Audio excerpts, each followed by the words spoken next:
que creo que xa teño as emocións controladas porque teño o gusto de compartir con vos a un montón de persoas que admiro e que quero e a un montón de persoas que non coñecía, que xa admiro e que seguro que querrei, non?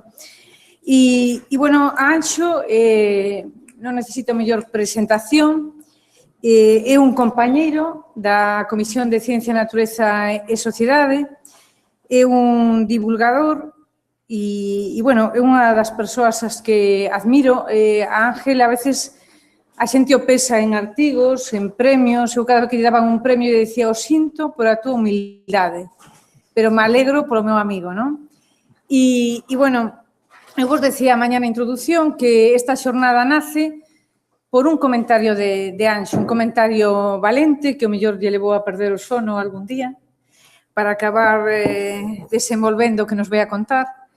E, bueno, xa lle cedo a palabra porque hoxe non sei onde amaneceu, creo que pasou por Madrid, está con nós e hai outra cidade que o está agardando tamén. E entón, bueno, despois de todo o visto, creo que ademais é un espello, Kamal e Zaid estaban encantados de que estivese aquí tamén o seu profesor e como a mirada de hoxe era ciencia e queremos acabar con ciencia e a verdade que todo o que escoitamos de conciencia e de ciencia é super completo, con todas as miradas, pero agora vamos a meterlle a lupa, vamos a mirar na xenética e vamos a ver como nos enriquecemos de toda a satisfacción que levamos recollida todo o día. Así que, querido amigo, cando queiras. Bueno, pues...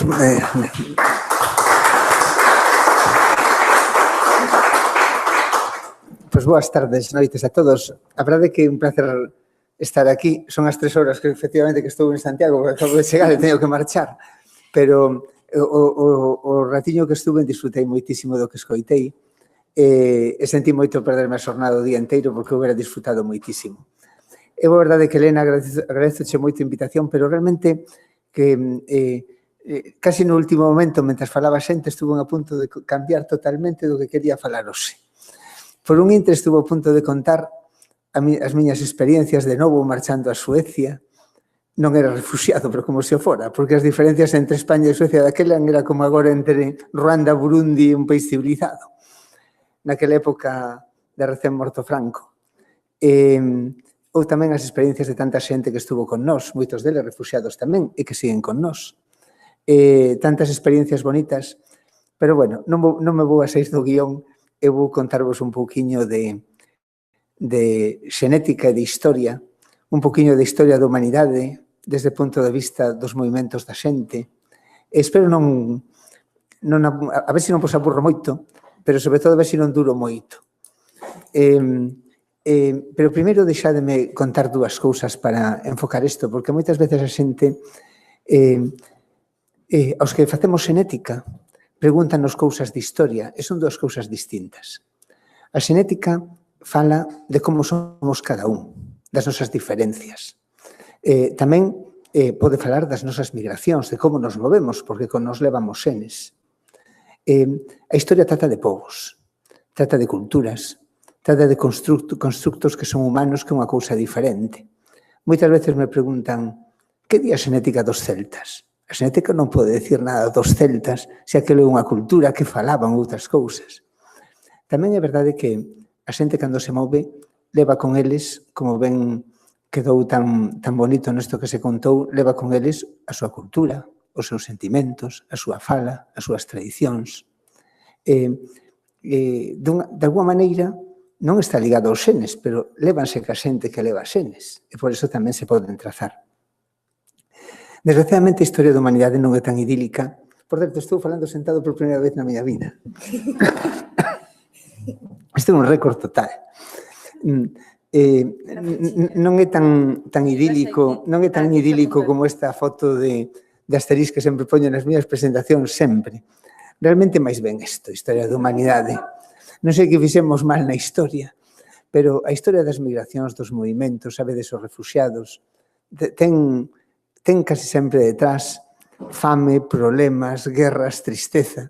Igual, desto vou falar un poquinho máis ao final para decir por onde tiñamos que ir polo camiño. Pero xa me contaredes que ten que ver todo isto cos xenes. Deixadme contar 2 cousas dos xenes para que se entenda ben o que quero contar.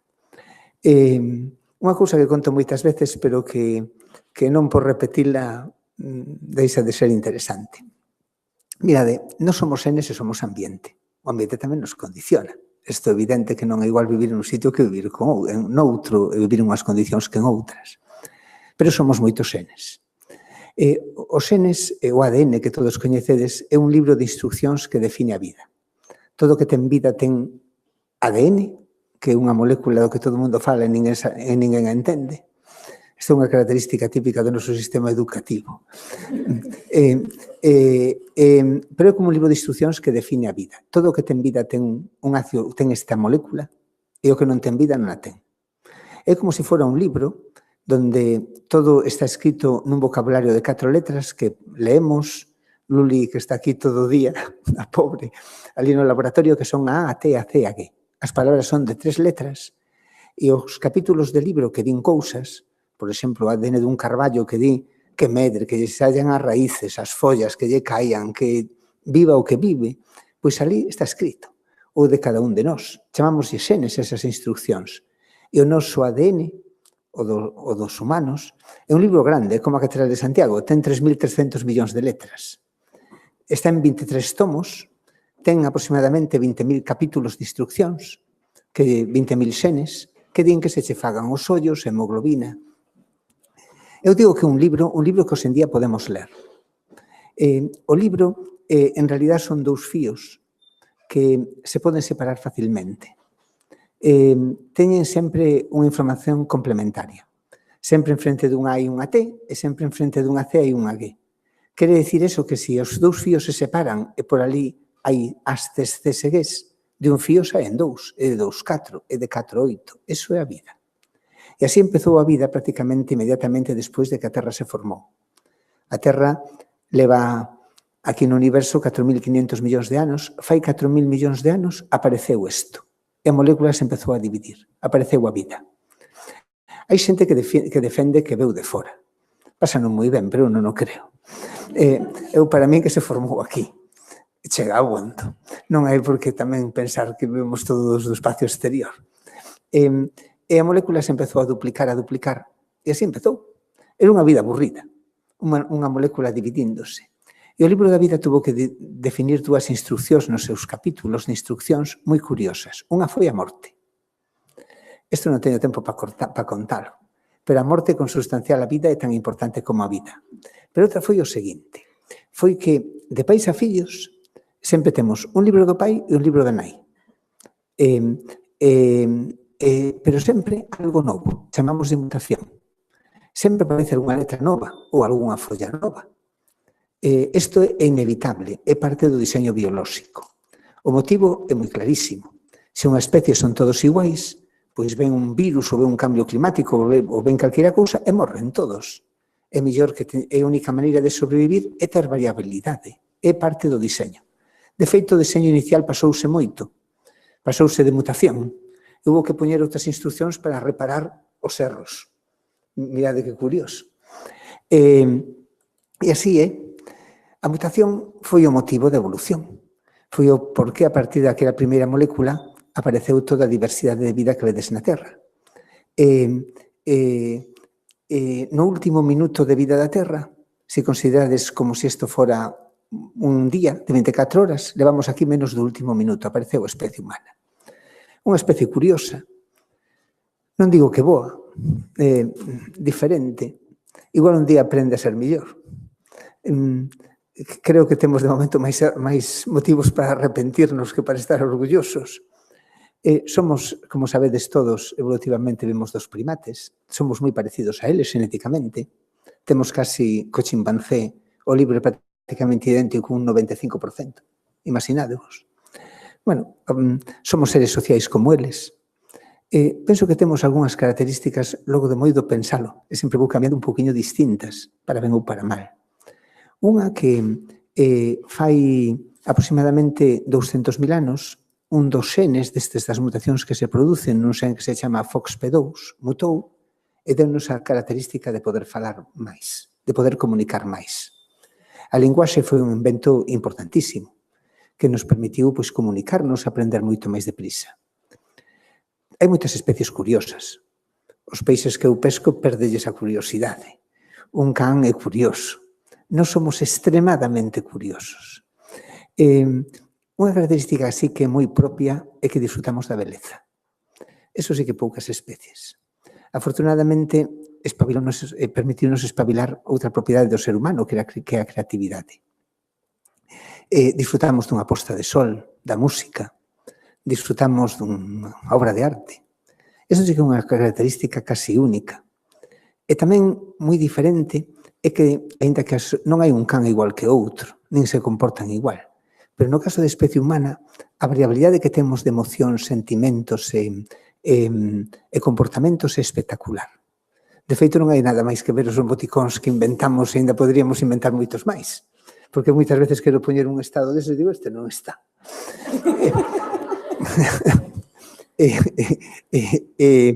E sí que somos unha cousa única nunha cousa, é a única especie que ten sentido da trascendencia. Non ningún primate, ningún chimpancé se pregunta que hai alá despois da vida.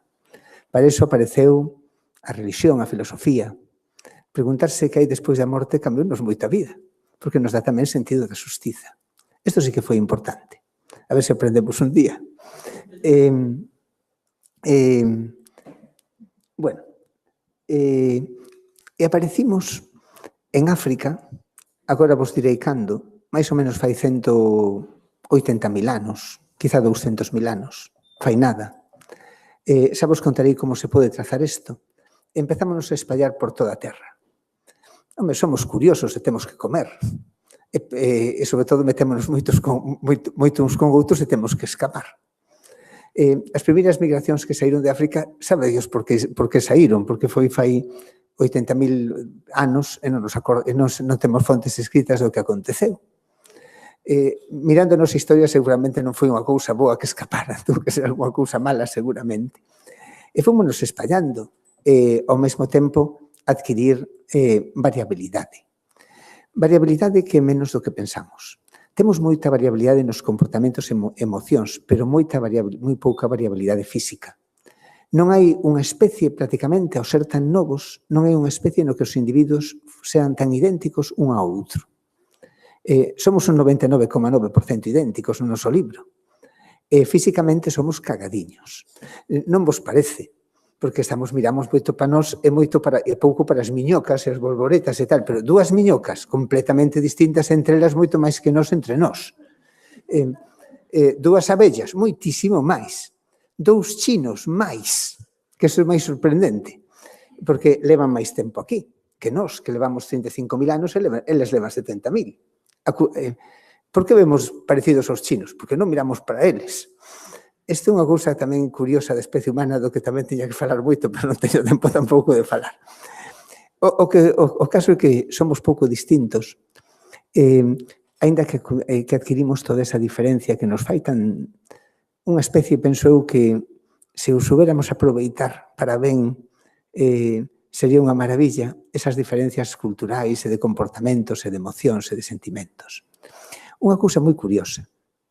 Somos moito máis diferentes entre nós individualmente que entre poboacións, o mesmo que entre continentes.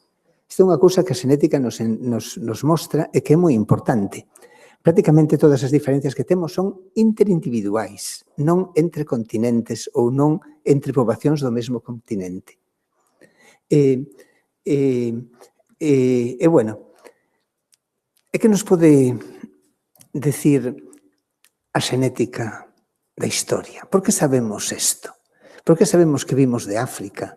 E por que sabemos todas estas cousas e que nos espallamos desta maneira? O primeiro señor que pensou nisto foi este que vedes aquí. Chamábase, morreu, Luigi Cavalli Sforza. Un italiano, profesor da Universidade de Stanford, un emigrante italiano a Stanford, que analizando, daquela non había ADN, pero analizando os grupos sanguíneos e vendo a súa variabilidade, puido ver que en Europa fomos chegando en oleadas ligado á expansión da agricultura. Chamoulle a difusión démica. Empezou a trazalas, empezou a saber que podíamos entender cousas da historia a través dos xenes. Pero a gran revolución, agora hai unha nova, Pero a gran revolución que empezou, que permitinos entender todo moito mellor, foi moi curiosa. Temos un ADN nas mitocondrias. O ADN do libro que vos contaba tan grande está no núcleo das células, en todas as nosas células. Todas teñen a mesma instrucción. Pero un ADN pequeniño que está nunhas cousas que se chama mitocondrias, que está tamén dentro das células, que é un libro pequeniño, non un libro como Catedral de Santiago, ten 18.000 letras. Digamos que ten 20 follas ou 30 follas. Chámase ADN mitocondrial e transmítese polas nais. Temos o mesmo ADN mitocondrial que as nosas nais, que as nosas aboas, que as nosas bisaboas. Claro, pero de cando en vez tamén hai unha mutación. Cambia unha letra, eso xa se transmite aos fillos, ás fillas, entendedes? Isto é o que máis nos permitiu entender todo, porque sabemos máis ou menos cada canto tempo se produce un cambio de letra. E collendo a xente que hoxe ten un ADN mitocondrial, podemos ir, como sempre, o máximo que pode haber un cambio de letra, podemos empezar a decir de onde veu cada letras que ten cada un, ir para atrás na historia. Entendedes? E como sabemos, ademais, cada canto tempo se produce, empezamos a ir para atrás e decimos, mira, estes son desta época, este que ten isto é desta outra época. E sí que sabemos que as secuencias, que as letras máis antiguas están en África. E podemos datalo en 160.000, 170.000 anos. Falouse, o que primeiro que falou desto, falou da EVA mitocondrial. Seguramente é un poquinho máis do que nos diu o ADN mitocondrial, porque seguramente algunhas secuencias perderonse.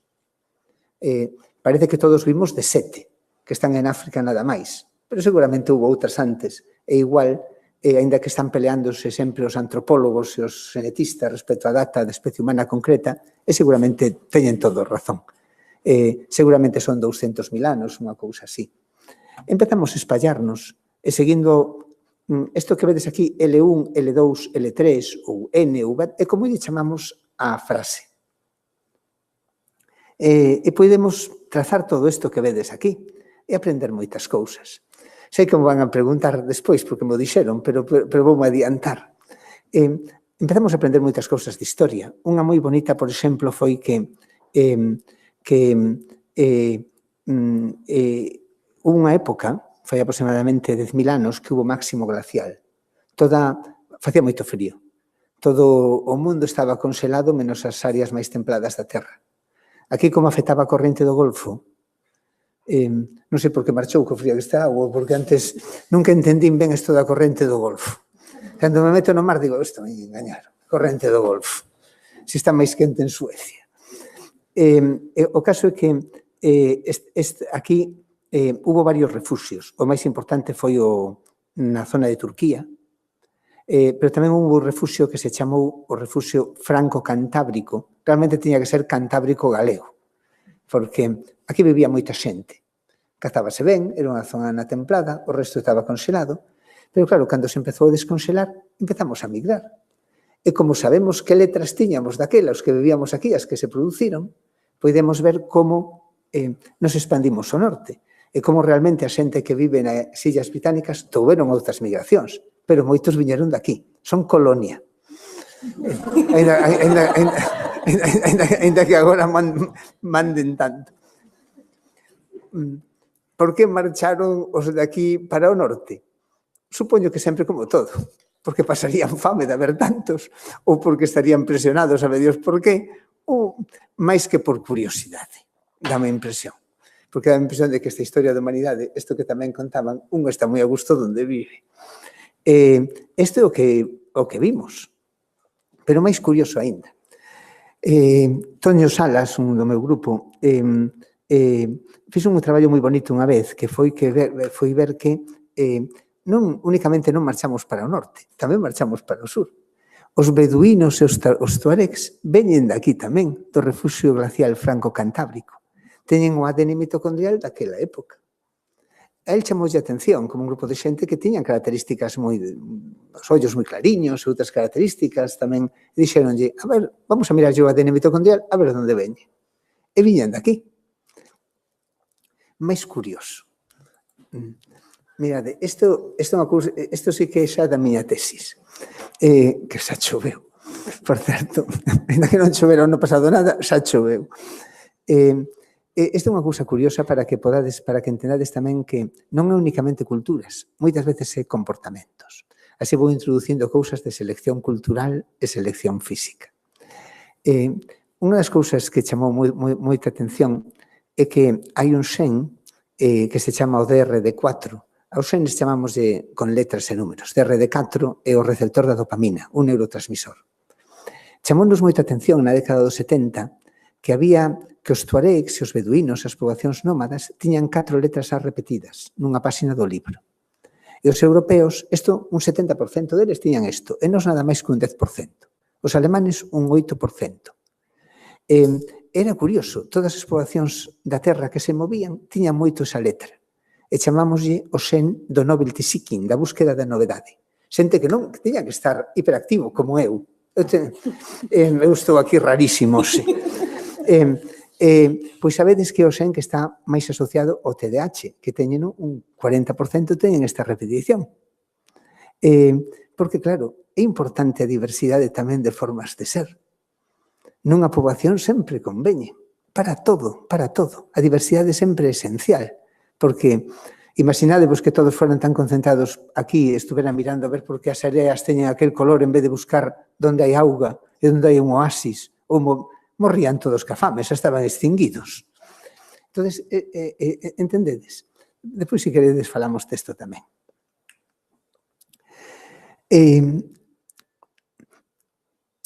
A xente ao moverse isto que vedes aquí son haplogrupos, son frases do libro do ADN mitocondrial e do cromosoma Y, que é unha cousa que é igual, pero que se transmite polos homes. Tamén son frases que se transmiten polos homes. Pódese ligar a momentos culturais e pode pasar un moi ben, casi sempre lucubrando bastante, dicindo, mira que ben, se isto apareceu, datamos moito mellor os xenes que a cultura. Este é o problema. Pero pode un pasalo de maravilla dicindo, mira, o megalitismo está asociado a este haplogrupo, porque todos coincide ca época. E dá moito xogo ao que quera pasalo ben. Pero moitas veces sí que contribuiu a descifrar enigmas moi interesantes.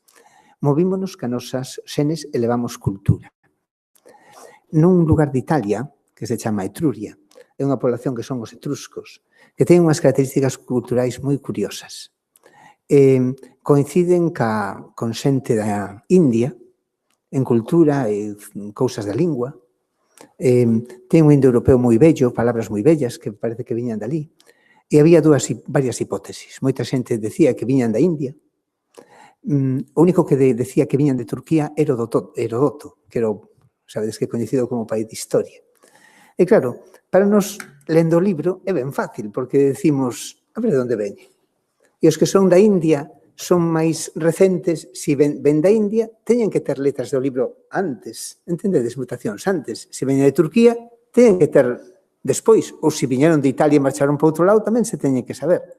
Pois sí que vimos que o que tiña razón era Herodoto, e non os historiadores modernos, porque viña daqui. E logo marcharon para ali e marcharon para aquí. Isto podese trazar perfectamente. E un dos traballos máis bonitos que fixemos, tamén ligado a culturas e linguas, foi entender mellor a historia da África subsahariana, da que non hai rexistros históricos. Moitas veces, cando... A historia é a seguinte. A historia, que se demostrou que era certa, ainda que logo aprendimos máis, é que en África, sabedes que en África falanse África é unha xoia que estamos destruindo e que teñemos que cuidala. Entre outras cousas, as 3/4 partes das linguas da Terra falanse en África. A maior parte da diversidade, como son máis vellos da xenética que hai, está en África. Levan máis tempo que aquí.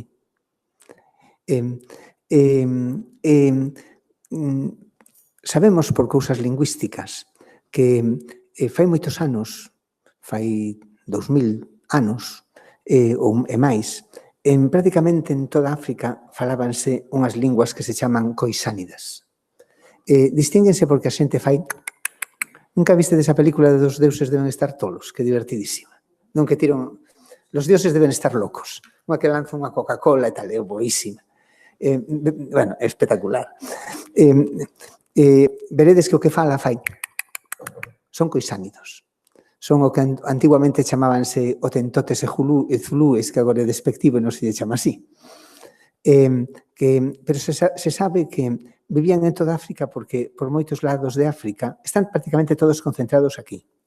Pero en algúns lados de África hai aillados coisánidos, que se distinguen moi ben lingüísticamente. Parece ser que fai 2000 anos, nesta parte de África, apareceu unha civilización que foi a civilización Bantú. Falaban outro tipo de linguas que non teñen nada que ver. Tiveron unha cousa moi boa, que foi que descubriron un gran que, ao revés que o gran do Mediterráneo, que crecía nas épocas contrarias. Conseguiron seleccionalo e triunfaron en agricultura. Ainda por riba aquí, fixeron unha industria secundaria de ferro, que militarmente é unha boa cousa. Empezaron a conquistar toda África. Expandíronse para o sur e ao chegar aquí foron arrinconando os coisánidos que ao final quedaron nada máis que aquí. Seguramente porque aquí tamén o gran que eles utilizaban non funcionaba. Aquí ten un clima mediterráneo, e xa funciona o gran do Mediterráneo. Isto podémoslo trazar cos senes, pero exactamente. E máis, o máis curioso foi que vimos que por este lado integraron as mulleres. E por este lado non deixaron un.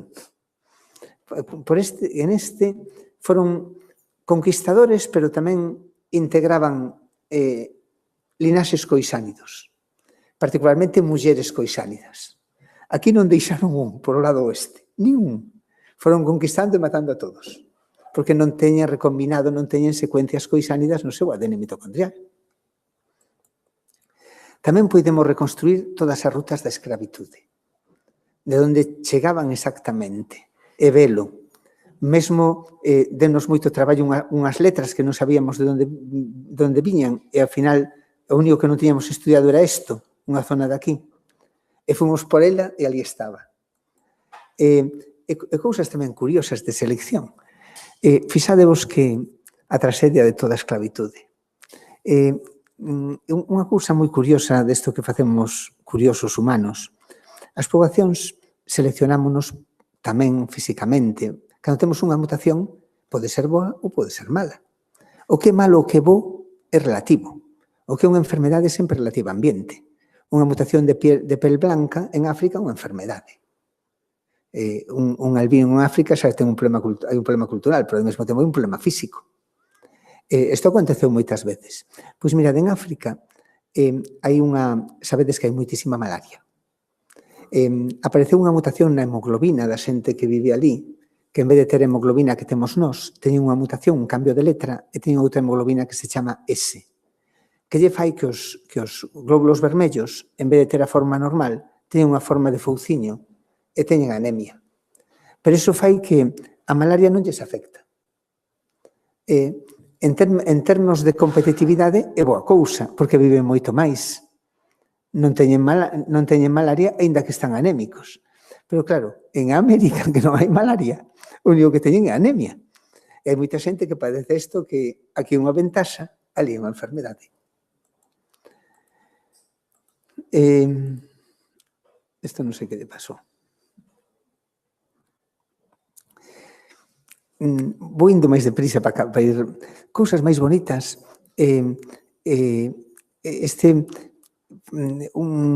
Acordeume aquí no Consello da Cultura Galega fai tempo, fixemos varias xuntanzas de xenes, linguas e historia.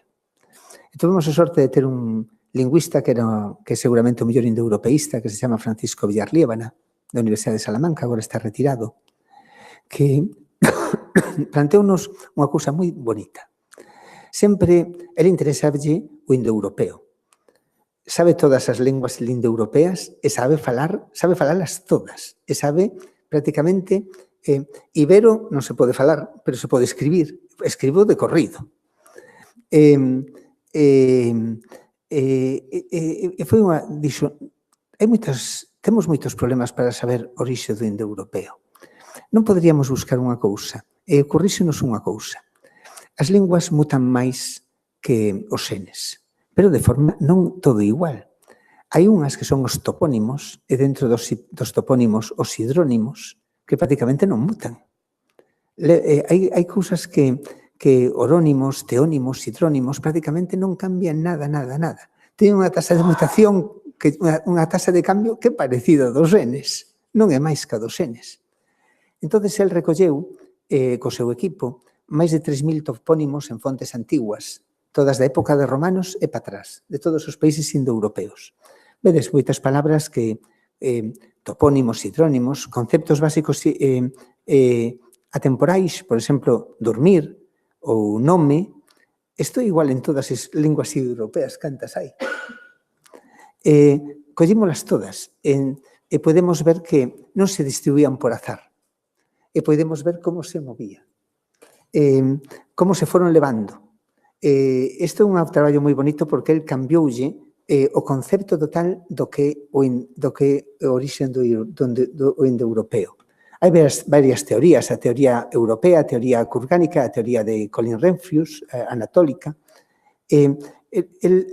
Ainda que aparece que é a máis probable, el o que pudo ver é que el pensaba isto, el sempre defendera isto. Esta fora a historia do indoeuropeo, dun arco indoeuropeo e que de repente apareceron aquí na Edade de Bronce todas as linguas indoeuropeas diferenciadas. Pero logo de mirar os datos que fixemos, pensa que foi así. E o que defende nun libro que publicou e que lle axudamos a facelo. E mirad, esta é unha cousa nova que acabamos de mandar á revista Nature fai un mes e que xa estudiando un poquinho máis. Estudiar todo o xenoma. Todo o que chamamos unha... Non todo, que é moi grande. Unha letra por cada folla do libro. E ver que pasa. Collimos toda esta xente de España. Aquí é importante que miredes que galegos collímolos máis polo sur, porque foron os que nos deron mostras. Utilizamos moito Vigo e a área, porque ven de outros traballos que facemos de medicina. E temos que ter sempre pacientes e controis, pero do mesmo lugar. Entón, o traballo foi feito máis alí. Utilizamos un programa que foi desenvolto polas estadísticos da Universidade de Oxford, un traballo colaborativo entre o grupo de Peter Donnelly e o noso grupo, no que analizamos todo isto que vedes aquí, millóns de letras de cada individuo. E co programa o que miramos é, primeiro, que sai diferente. Chamámoslle estructura. Un diría, desde logo un inglés diría, os vascos. Pois non, primeiro galegos.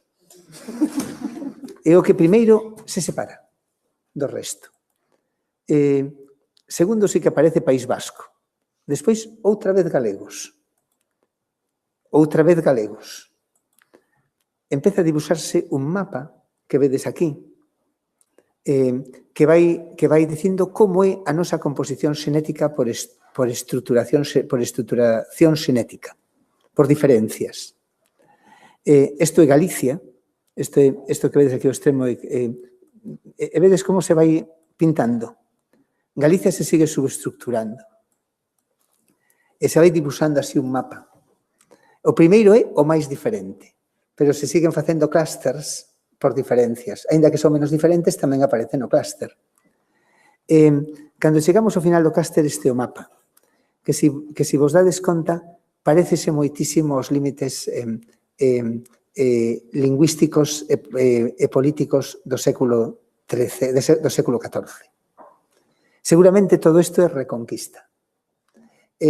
Ademais, podemos datalo. E sabemos que é de esa época.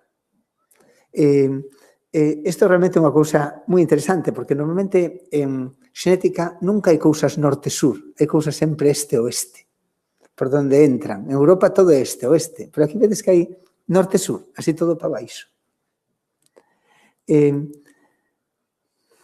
Chama atención moitísimo a subestructura da poboación galega. A eles chamaronlle moitísimo, a mí menos, porque son de Santa Comba. E sei que os de Santa Comba non falamos cos de Muros, levámonos mal cos de Negreira. Pero claro, eles chamoulle a atención que había subestructura de 10 kilómetros cuadrados. Que increíble. Claro, eu cando estaba aquí dixenlle eu, mirade, apelidos da miña familia, Torreira, Vieira, somos de Santa Comba e os Viras son de aquí. Xa o sabía. Collín dous do grupo, María Brión, María, a que eres de Corrubedo? Plaf! Nunca vos metiste nesto que é unha ferramenta impresionante para ver que se reflicte cal é o noso nivel de subestructura. Isto é tamén curioso, mirade. Vou facendo un divertimento antes de seguir. Isto que vedes aquí, a subestructura, xenéticamente, o bo sempre ser culturalmente diversos e mirar todas estas cousas e xenéticamente máis homogéneos. Mezclarnos entre nós é malo, porque hai unhas enfermedades que se padecen cando se mezcla un, sabedes que cando se mezclan se casa un con un familiar, pois ten unha posibilidade de un problema, que hai máis recesivas. E nós temos en Galicia moitísimas enfermedades xenéticas que son típicas dun lugar. Porque apareceu ali e como non nos misturamos nada co de al lado, pois ali quedou. Esta é unha que é moi curiosa que se chama ataxia da Costa da Morte. É unha letra repetida que apareceu neste lugar que vedes aquí, que aparece sempre na Costa da Morte, é o único lugar no que hai moitas familias afectadas, máis de 200, de feito facemos unha xuntanza todos os anos, estes son os apelidos. Moreira foi o señor que nos axudou a reconstruir a historia das familias para atrás, porque veñen todas de dúas, o sea, realmente de unha, fai 700 anos apareceu, tamén podemos datar. Sabedes o máis divertido? Apareceu tamén na costa oeste de Xapón. Isto é o que temos que investigar agora. Que parece moito máis probable un galego que fora ali que un xaponés que viñera aquí. Tamén pode ser por azar, que como a mutación azarosa que tamén ali aparecera por azar. Curiosamente tamén teñen un río como Anllóns, ou como se chama de Cabana, o que vai en Ponteceso. Estamos moi ilusionados, temos unha xuntanza dentro dun mes ali os xaponeses e nos a ver se... Igual un galego que foi cos jesuítas cando foron a Xapón, ou vai ti a saber. Isto é o que é o máis distinto, o máis antigo, e ao mesmo tempo distinto. Chamollenos moita atención, é na Ribeira do Ebro. É o que é máis raro, digamos. E únicamente esas secuencias están ali. Tamén podemos ver, analizamos Portugal e Francia, tamén, porque nos quedaba o traballo incompleto. De feito, non lo mandamos, estos datos tiñamos fai máis dun ano, pero hasta ter Portugal e Francia decidimos non mandalo.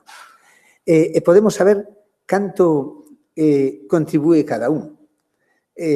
Primeira consecuencia lóxica, os galegos somos portugueses totales, pero totales. Hai unha continuidade absoluta entre Portugal e Galicia. Normal. Normalmente as migracións, o problema son as barreiras xeográficas. Pero hasta recentemente, levan migrando todo o santo tempo. Isto tamén sabíamolo, pero cambiounos tamén a historia. Isto é como é Norte de África, que tamén o estudiamos. Contribución de Norte de África á Península Ibérica. O que está máis amarelo é máis norteafricano. máis mouro. Portugal e particularmente Lugo, Ourense, León e Pontevedra. Son os lugares que teñen máis componente xenético norteafricano, hasta o 15%, moito máis que o sur de España. Xa daquela tiñamos a hipótesis de que nun traballo que publicamos nunha revista moi importante fai tempo, que porque isto xa o sabíamos, que onde había máis componente norteafricano era aquí. Pensábamos, nosa hipótesis era, naquelas xuntanzas que fixéramos, foron o que decidiron os historiadores, porque nos preguntamos, decimos, isto é o que vemos. Por qué? Parece ser que na Guerra das Alpujarras mataron a San Pedro Bendito, Mouro Cantovía. E logo a expulsión dos mouriscos, como tiñan rexistros de sangre, foi bastante eficaz, pero mandaron os mouriscos a Orán, matáronos ali moitos, eles parece ser que hubo unha desbandada. A nosa teoría era que escaparon a lugares onde había menos presión e onde aquí xa tíamos Camiño de Santiago, moito máis, que somos hospitalarios, levamos nos xenes. Pareceunos isto. Ahora tal vez veunos por Portugal. Tal vez isto sea verdade, pero a través de Portugal. Isto é o que nos parece agora. Tamén cousas que se ven moi clariñas. Isto que vedes en vermello, que hai moito por Portugal, tamén por Extremadura, é unha contribución subsahariana recente. É evidente, é un efecto das colonias portuguesas, das colonias africanas de Portugal, Angola, Mozambique, Cabo Verde, todo isto. E vese tamén moi ben. Bueno, e moitas máis cousas que estamos aprendendo. É a verdade que aprendí moitas cousas. Entre elas, mirade que curioso. Unha das cousas que nos chamou máis atención foi que a nosa subestratificación, as nosas diferencias, mirade como é Galicia, que aquí non hai vilas grandes, non hai cidades enormes, é toda a población espallada. Esta subestratificación é tamén do século XII, XIII, XIV, por aí, porque podémoslo datar. Por que non seguiu a tendencia do resto do mundo? Isto sí que non sabemos, pero que é evidente que non a seguiu. Que en vez de a xente empezaron a xuntarse en cidades, pero aquí decidimos espallarnos en lugares pequenos. Moitas máis cousas que vamos aprendendo. E mirade, con isto acabo. Estuve, de paso que viña, facendo memoria da historia do grupo, de tanta xente que traballou con nós de tantos lugares. Estes son a xente que traballou con nós por un certo tempo. Algúns que están con nós. Algúns refuxiados, como vos decía. Temos xente neste momento de Afganistán, temos xente de países de norte de África, de moitos sitios. E a verdade é que non sabedes o importante que foron para nós. Primeiro, porque o que sementas neles, recíbelo, igual non a corto plazo, pero sempre a larga compensa. A emigración sempre creou riqueza, e creou povos, e creou cultura. Eu, con isto, quería dicir o agradecidos que lles estou, porque realmente sempre, eu sempre trato de darlles un mimo cando veñen con nós, porque sei que moitas veces a adaptación cultural non é fácil. Mesmo culturalmente o que parece próximo. Sudamericanos, a xente de Latinoamérica, está moito máis afeita unha proximidade física e darche un bico e ter un poquinho de cariño. E aquí somos medio hostiles. Eso que non somos o extremo de Europa, pero non estamos dándonos cariñiños todo o día. E eles sí. Unha ventaxa cultural grandísima. Entre outras cousas, porque o que abre os brazos, reciba abrazos, decía a miña avoa. E nada máis, deixarvos co meu grupo e dedicarlle isto a unha persona que morreu, que era un catedrático de Historia Antigua, que era Gerardo Pereira Menault, do que aprendí moito, e que me contou unha historia moi bonita. El non creo que o escribira, eu a teño, pero creo que non a acabou publicando, pero foi unha historia de... Publicou un ensayo que a ver se consigo recuperar. Bueno, eu o teño, pero creo que non está publicado, creo que yo regalou un dos fillos, que é o progreso e que é ser progresista. É unha cousa moi bonita. Ele acabou decidindo que nesta historia tan tremenda da humanidade, ser progresista non é nada máis que progresar en dereitos humanos. Que o avance máis grande da historia da humanidade foi seguramente ese. E que se chegamos a un día onde nos podamos misturar máis respetando as nosas culturas, individualidades, aprendendo de todos un pouco, xenéticamente iba a ser perfecto. E non por guerra, sino simplemente por humanidade. Por facer do mundo un lugar mellor. E penso que esta é unha ambición que temos que ter todos. Outra cousa tamén moi importante, as diferencias tamén de comportamento é tamén moito máis individual que cultural. Non únicamente é xenético. Pero todos temos boas cousas, todos e cada un de nós, todas que poden ser aproveitadas e ao que se pode quitar rendimento. Sei que o sistema educativo trata de facernos todos iguais, pero a ver se conseguimos que non o faga. E con isto vos deixo dándovos as gracias e nada máis.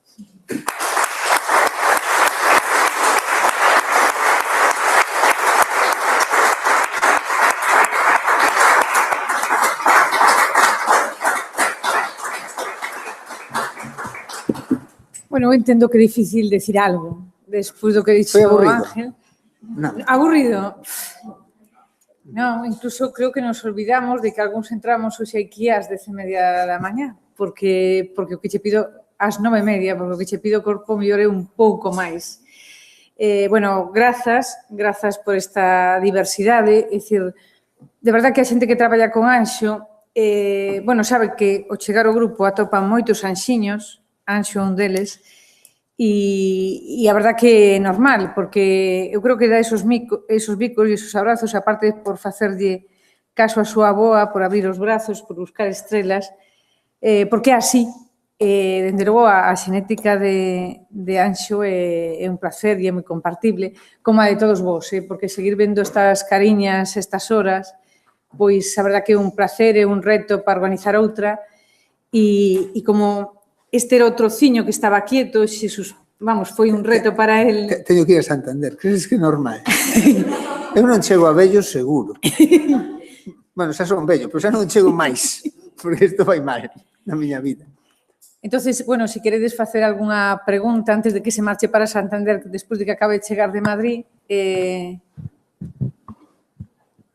bueno, isto se chama... Dilles pena, esta presión. Isto se chama empatía tamén, pero hai unha empatía comprometida porque son as 20 e pico, de verdad, que en nome da comisión, en nome de todos os relatores e as relatoras e en nome do Consello, mil grazas a todos e o mellor que podedes facer do día de hoxe é contalo, é reproducilo, é pasar as ligazóns e é facer que todos pensemos e que todos actuemos. Dende logo, eu estarei, Rania, moi pendiente desa empresa, e para pasar a acción e de todas as empresas, e como vos decía, a verdad que para min hoxe era un luxo, porque había moitas amizades, moitas persoas as que quero, e me parecía que o mínimo era compartir tamén con vos esa diversidade de afectos, que ao final, pois, eso, estamos próximos nun 95% a chimpancés, que seguro que son moi felices, non?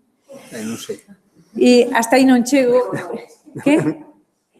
Pero, de verdad, que grazas e nos seguimos vendo e compartindo, e se tedes ideas ou propostas, pois mandade correos.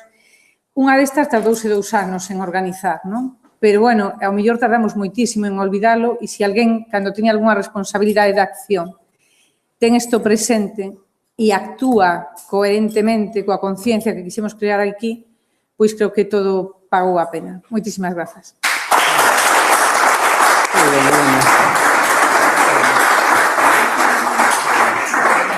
Descanso. Éxito total.